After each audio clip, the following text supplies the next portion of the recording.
I am the real vine, and my father is the gardener.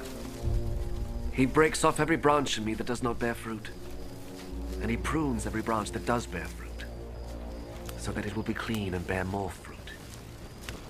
You have been made clean already by the teaching I have given you. Remain united to me, and I will remain united to you.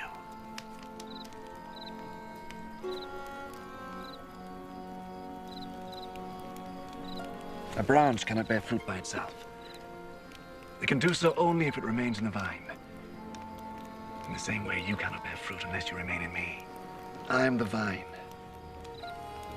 and you are the branches. Those who remain in me and I in them will bear much fruit, for you can do nothing without me. Those who do not remain in me are thrown out like a branch and dry up. Such branches are gathered up and thrown into the fire, where they are burned. If you remain in me and my words remain in you, then you will ask for anything you wish, and you shall have it. My Father's glory is shown by your bearing much fruit, and in this way you become my disciples. I love you, just as the Father loves me. Remain in my love. If you obey my commands, you will remain in my love, just as I have obeyed my Father's commands, and remain in his love.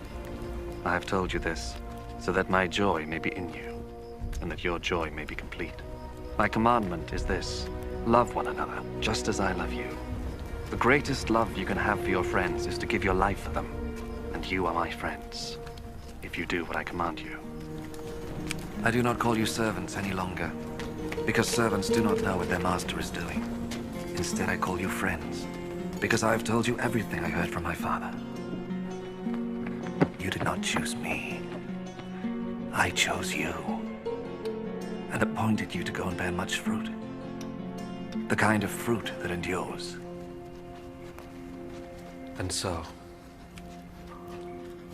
the Father will give you whatever you ask of him in my name. This, then, is what I command you.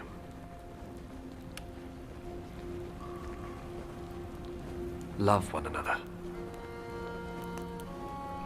If the world hates you, just remember that it has hated me first. If you belong to the world, then the world would love you as its own. But I chose you from this world, and you do not belong to it. That is why the world hates you.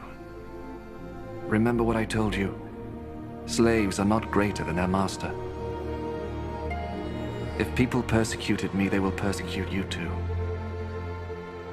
If they obeyed my teaching, they will obey yours too. But they will do all this to you because you are mine. For they do not know the one who sent me. They would not have been guilty of sin if I had not come and spoken to them.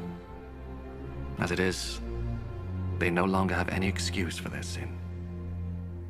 Whoever hates me, hates my Father also. They would not have been guilty of sin if I had not done among them the things that no one else ever did. As it is, they have seen what I did, and they hate both me and my Father. This, however, was bound to happen, so that what is written in their law may come true. They hated me for no reason at all. The Helper will come, the Spirit who reveals the truth about God and who comes from the Father. I will send him to you from the Father, and he will speak about me, and you too will speak about me, because you have been with me from the very beginning.